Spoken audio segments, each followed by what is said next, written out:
Halo, Assalamualaikum warahmatullahi wabarakatuh. Perkenalkan, nama saya Sri Mulyani Purnama, mahasiswi program studi akuntansi Universitas Sebar Asia. Pada video kali ini saya akan membahas tentang soal akuntansi manajemen, terutama yang ada pada soal UTS. Oke, langsung saja kita masuk pada soal yang pertama. Soal pertama yaitu jelaskan perbedaan antara akuntansi manajemen berbasis fungsi dan akuntansi manajemen berbasis aktivitas. Manakah yang paling efektif digunakan dalam suatu perusahaan? Berikan penjelasan Anda. Oke, jadi untuk yang pertama, perbedaan utama dari akuntansi manajemen berbasis fungsi dan akuntansi manajemen berbasis aktivitas adalah dari segi elemennya, di mana elemen utama dari model FBM atau Function Based Management adalah fungsi, sedangkan elemen utama dari model ABM atau Activity Based Management atau uh, akuntansi manajemen berbasis aktivitas adalah dari segi aktivitasnya, seperti namanya ya. Nah, fungsi-fungsi ini biasanya dikelompokkan dalam unit-unit organisasional seperti departemen dan pabrik. Contohnya yaitu teknik, pengendalian, kualitas, dan perakitan itu adalah fungsi-fungsi yang diatur dalam departemen. Kemudian aktivitas-aktivitas aktivitas dengan tujuan umum ini dikelompokkan bersama dalam satu bentuk proses. Contohnya adalah pada proses pengadaan persediaan. Contoh aktivitas yang berada dalam pada proses pengadaan persediaan seperti aktivitas pembelian barang, penerimaan barang, dan pembayaran barang. Nah, untuk lebih rincinya di sini kita akan membahas lebih jelas mengenai perbedaan akuntansi manajemen berbasis fungsi dan akuntansi manajemen berbasis aktivitas. Seperti bisa dilihat di sini ada diagram, di sini ada bagan secara vertikal dan horizontal. Untuk vertikalnya di sini ada cost view dimulai dari resources, function hingga ke product. Untuk horizontalnya di sini ada operational view mulai dari efficiency analysis, functions, dan performance analysis. Oke, jadi untuk akuntansi manajemen berbasis fungsi, sumber daya dibebankan ke unit-unit fungsional lalu ke produk. Dari sini ke sini ya. Kemudian dalam menentukan pembebanan biaya ke produk biasanya menggunakan metode alokasi yang berdasarkan hubungan yang diasumsikan atau mengambil cara yang paling mudah. Misalnya menggunakan alokasi jam kerja langsung. Kemudian pada kolom horizontal yang ini yang perlu diperhatikan adalah bagaimana analisis efisiensinya agar kinerja unit di perusahaan dapat tercapai optimal. Kemudian untuk akuntansi manajemen berbasis aktivitas, di sini juga bisa kita lihat dari bagannya. Untuk cost view sama di sini ada resources, activity dan products. Untuk arah horizontalnya juga sama. Kemudian semua biaya akan ditelusuri berdasarkan aktivitas yang mengkonsumsi biaya tersebut. Yang kedua, pada kolom vertikal yang ini atau cost view, terlihat bahwa perlunya analisis apa saja sumber dayanya, apa aktivitas yang akan mengkonsumsi sumber daya, hingga apa yang akan dianalisis dari sumber daya yang dikonsumsi. Kemudian pada kolom horizontal yang ini, pada kolom horizontal dilakukan analisis apa dan mengapa. Jadi sini why ya. Apa dan mengapa pemicu yang menyebabkan suatu aktivitas itu terjadi. Aktivitas yang menjadi pemicu akan diidentifikasi dan kemudian dianalisis seberapa baik kinerja perusahaan tersebut. Lalu, manakah yang paling efektif digunakan dalam suatu perusahaan? Jadi, menurut saya, yang paling efektif dalam sistem akuntansi manajemen adalah akuntansi manajemen berdasarkan aktivitas. Mengapa? Karena dalam pengelolaannya dilakukan berdasarkan aktivitas, sehingga dapat meningkatkan nilai yang diterima oleh pengguna dan laba untuk perusahaan. Sistem ini juga dapat digunakan secara luas dan pemanfaatannya semakin tinggi, khususnya di antara organisasi-organisasi yang memiliki beragam produk dan pelanggan. Produk yang lebih rumit, siklus waktu produk yang lebih pendek, peningkatan prasyarat kualitas dan tekanan persaingan yang ketat. Jadi dia lebih luas. Kemudian kita masuk pada soal yang kedua. Ini masih soal teori ya. Di sini soalnya yaitu terdapat 3 proses manajerial atau aktivitas manajemen dalam menjalankan kegiatan sebuah perencanaan. Jelaskan proses manajerial tersebut beserta contoh implementasinya, serta bagaimana ketiga proses tersebut berkaitan dengan akuntansi manajemen. Oke, kita bahas ya. Jadi ada 3 proses manajerial. Di sini yang pertama adalah perencanaan atau planning, yaitu aktivitas yang dilakukan untuk menentukan tujuan dan metode yang digunakan dalam mencapai tujuan tersebut. Nah, perencanaan ini terdiri dari rencana jangka panjang dan jangka pendek, jangka menengah, dan jangka panjang. Contohnya adalah pada industri rumahan roti. Di sini kita mengambil contoh industri rumahan roti ya. Nah, pemilik industri akan melakukan perencanaan biaya yang seperti perencanaan biaya yang akan dikeluarkan dan menentukan target pasar. Perencanaan dalam membuat dan mengembangkan inovasi-inovasi terbaru agar roti yang dibuat semakin banyak peminat. Kemudian setelah ada perencanaan, setelah planning, yang kedua adalah pengawasan atau controlling, yaitu memonitor pelaksanaan suatu rencana dan mengambil tindakan yang diperlukan jika terjadi penyimpangan. Dengan adanya pengendalian, diharapkan mampu mengidentifikasi aktivitas yang berjalan dengan baik maupun yang tidak. Contohnya yaitu dengan membuat laporan kinerja atau performance report. Nah, laporan kinerja adalah laporan yang membandingkan data yang dianggarkan dengan data aktualnya. Misalnya pada contoh industri rumahan roti tadi, nah pemilik industri dapat melakukan kontrol seperti mengontrol berapa banyak bahan baku yang masih tersisa, berapa banyak roti yang diproduksi, pengemasannya, dan berapa banyak penjualan roti pada periode tertentu. Seperti itu contohnya.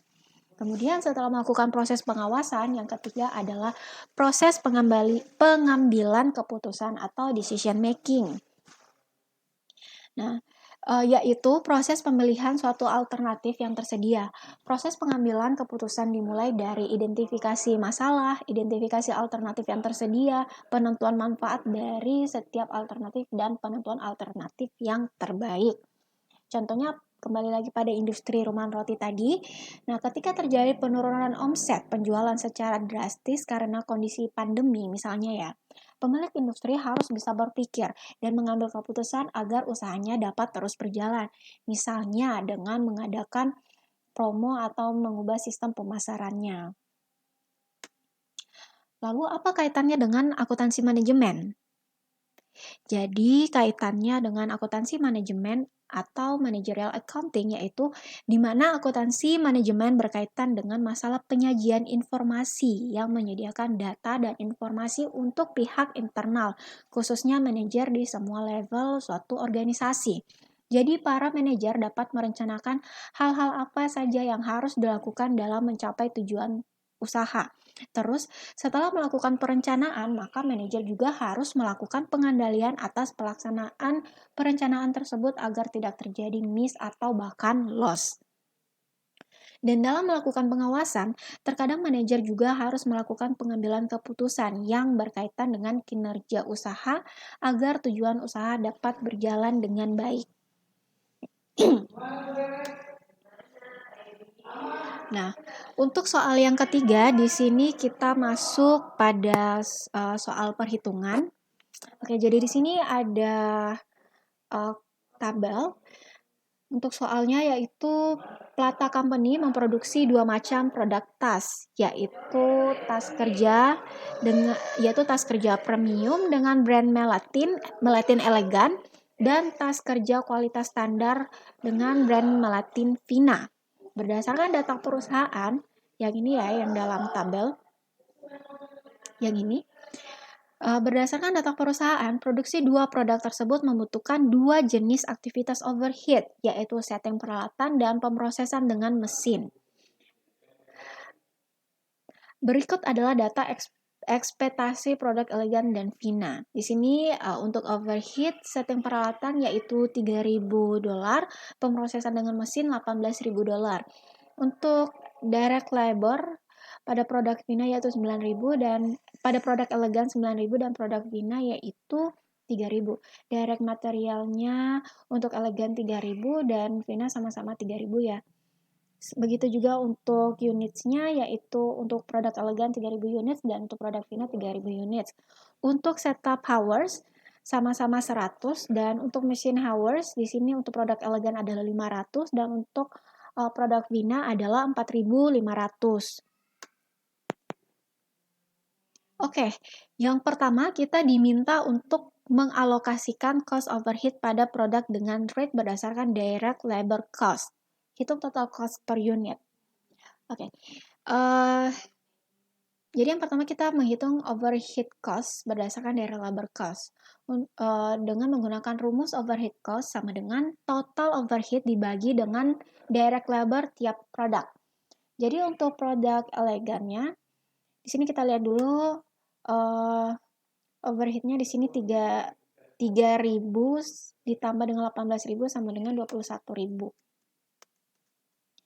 Untuk total overheadnya 21.000 ya, lalu dibagi dengan direct labor tiap produk. Oke, jadi untuk produk elegan 21.000 ditambah dengan dibagi 9.000. 9.000-nya yang ini ya direct labor untuk produk elegannya itu 9.000 dan Vina 3.000. Untuk produk Vina yaitu 21.000 dibagi dengan 3.000, jadi hasilnya $7. Kemudian di sini ada tabel untuk memudahkan perhitungannya. Di sini total cost per unit. Untuk kolom sini adalah cost per produk. Kemudian di sini ada produk elegan dan produk Vina. Untuk direct labor produk elegan adalah 9.000 dan Vina yaitu 3.000. Untuk direct material elegan 3.000 dan untuk produk Vina 3.000. Nah, untuk overhead cost di sini yaitu kita peroleh dengan cara mengalihkan rate overhead dengan units. Rate overhead-nya yang ini untuk produk elegan ya. Untuk produk elegan di sini untuk rate overhead-nya yaitu $2,33 dikali dengan unitnya yaitu 3.000. Ini ya masing-masing 3.000 unit. Hasilnya adalah 7.000. Kemudian untuk produk Vina, rate overhead-nya adalah $7 dikali dengan 3.000. Jadi hasilnya 21.000. Sehingga ditotalkan untuk produk elegan yaitu di sini totalnya 19.000 dan untuk produk Vina di sini totalnya adalah $27.000. Nah, untuk sehingga total cost per unitnya jadi tinggal dibagi saja 19.000 dibagi jumlah unit. Jumlah unitnya tadi di sini sudah diketahui yaitu 3.000. Jadi 19.000 dibagi 3.000 sama dengan $6,33. Dan untuk produk Vina yaitu $27 dibagi $27.000 dibagi dengan $3.000 sama dengan $9. Jadi ini adalah total cost per unit untuk produk elegan dan produk Vina yaitu $6,33 dan $9. Kemudian yang kedua, di sini kita diminta untuk mengalokasikan cost overhead pada produk berdasarkan driver tiap aktivitas yang paling tepat. Hitung total cost per unit. Oke, jadi di sini ada tabel driver aktivitas. Di sini aktivitasnya ada setting peralatan dan pemrosesan dengan mesin. Untuk cost-nya setting peralatan $3.000 dan untuk pemrosesan dengan mesin $18.000. Untuk driver aktivitasnya di sini setup hours dan di sini mesin. Untuk total per setup hours sama dengan cost setting peralatan dibagi dengan jumlah setup hours kedua produk. Yaitu cost setting peralatannya yaitu $3.000 dibagi dengan setup hours kedua produk. Kita lihat dulu soalnya. Setup hours-nya di sini sama-sama 100 ya untuk produk elegan dan Vina. Jadi di sini 100 tambah 100, jadi 200. Jadi 3.000 dibagi 200 sama dengan $15. Total per machine hours sama dengan cost pemrosesan dengan mesin dibagi jumlah machine hours kedua produk. Nah, untuk total per machine hours-nya yaitu 18.000 ya yang ini seperti dalam tabel dibagi dengan jumlah machine hours kedua produk. Kita kembali lagi ke soal machine hours-nya di sini Untuk produk elegan 500 dan untuk produk Vina yaitu 4.500.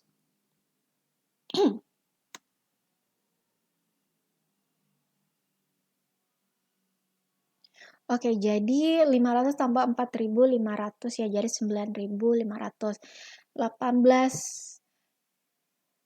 500 tambah 4.500 jadi 5.000. Oke, jadi 18.000 dibagi 5.000 sama dengan 3,6 dolar. Sini ada tabel total cost per unit. Untuk direct labornya, direct labor produk elegan 9.000, untuk produk Vina 3.000. Direct material produk Vina 3.000 dan Vina 3.000. Terus di sini setting peralatan 1.500 dolar ya. 1.500 dolar untuk produk elegan dan 1.500 dolar untuk produk Vina. Kemudian untuk pemrosesan mesin di sini 1.800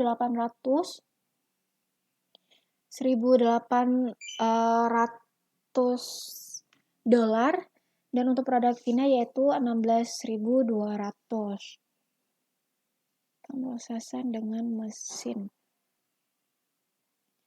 Lalu di sini untuk total cost produksi dijumlahkan sehingga di sini mendapat hasil 15.300 dolar. Dan untuk produk Vina di sini 23.700 dolar. Lalu dibagi dengan jumlah unitnya tadi 3.000 ya, sehingga total cost per unit untuk produk elegan di sini ada 5,10 dolar dan untuk produk Vina yaitu 7,90 dolar. Oke, itu tadi untuk soal yang nomor 3. Sekarang kita masuk pada pembahasan soal nomor 4. Jadi pada soal nomor 4 di sini kita ada tabel juga. Ada activity driver, SQ, AK, dan SP. Bisa dilihat. Oke, kita baca dulu soalnya ya. Di sini PTX adalah perusahaan yang membuat mesin pertanian. Data di atas adalah data terkait cost overhead produksi yang terjadi dengan driver setiap aktivitas. Identifikasi value added activity cost-nya. Oke, di sini untuk poinnya ya, identifikasi aktivitas yang menurut Anda diperlukan bagi kegiatan produksi perusahaan. Kemudian identifikasi aktivitas yang menurut standar perusahaan memang memberi nilai tambah pada aktivitas. Kemudian value added cost pada contoh ini adalah SQ kali SP dan cost lain selain cost tersebut adalah non-value added cost. Untuk tabelnya di sini kita lihat dulu ya. Ada di activity-nya di sini ada welding, rework, setups, dan inspection. Activity drivers-nya welding hours, rework hours, setup hours, sama number of inspections.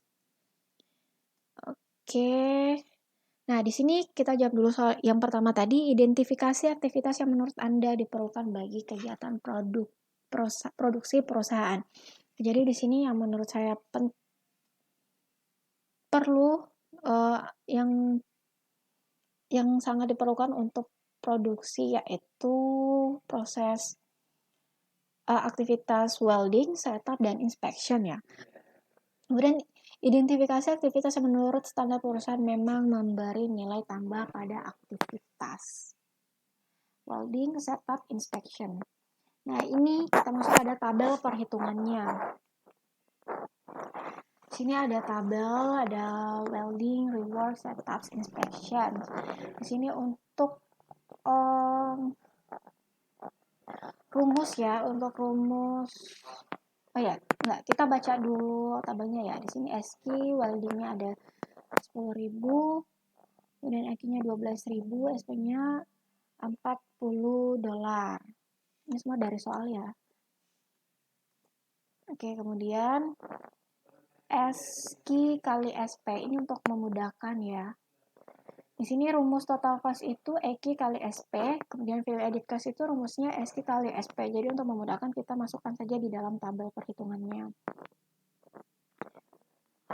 Oke, jadi SQ dikali SP sama dengan ini 10.000 dikali dengan 40 dolar. Jadi 400.000 dolar. Kemudian IQ dikali SP 12.000 kali 40.000. Jadi 480.000. Untuk tahap reward status inspection, SQ dan kali SP-nya kok nggak ada ya. Karena di sini kosong. Terus untuk EQ kali SP yaitu untuk rewardnya 10.000 dikali dengan 9 jadi 90.000, terus 6.000 kali 60.000 jadi 360.000, 4.000 kali 15 jadi 60.000. Nah, ini total EQ-nya ada 32.000, untuk SP 124 dolar. Jadi SQ kali SP ditotalkan tadi jadi 400.000 ya, karena di sini kosong. Kemudian untuk EQ kali SP atau total cost-nya sama dengan 990.000. Sini keterangannya ya, SQ itu value added output level, yang ini ya. Jadi SQ ini value added output level. Kemudian SP yang ini yaitu standard price per output measure. Kemudian yang EQ yang ini yaitu actual quantity use of flexible resources. Value added cost pada contoh ini yaitu SQ kali SP. Yang ini ya, jadi total value added cost sebesar 400.000 dolar. Nah, cost lain selain cost tersebut adalah non-value added cost. Jadi, non-value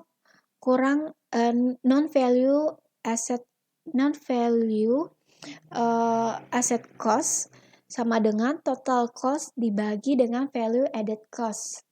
Jadi non-value cost-nya itu total cost sama dengan total cost. Total cost-nya ini tadi EQ kali SP sama dengan 990.000 dikurangi dengan value added cost. Value added cost yang ini ya, SQ kali SP totalnya tadi 400.000.